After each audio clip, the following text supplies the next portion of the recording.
ಮೋದಿ ಬೇಕಾ ಸಿದ್ದರಾಮಯ್ಯ ಬೇಕಾ? ನಮ್ಗೆ ಮೋದಿನೂ ಬೇಡ, ಸಿದ್ದರಾಮಯ್ಯನೂ ಬೇಡ. ಈಗ ಸದ್ಯಕ್ಕೆ ಮಳೆ ಬೇಕು, ಸೆಕೆ ಇದೆ.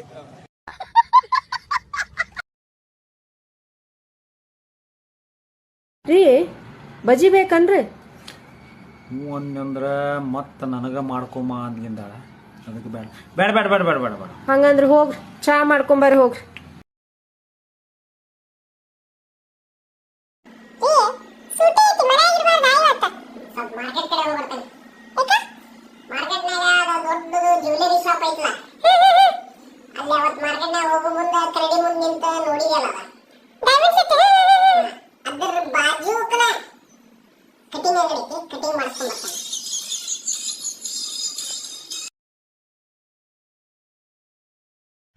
ಅಕ್ಕ, ನಾನು ಎತ್ತಿರೋದು, ನನ್ನ ಎತ್ತಿರೋದು ಇವೆರಡು ನನ್ನ ಮಾತೇ ಕೇಳಲ್ಲ ಕಣೆ.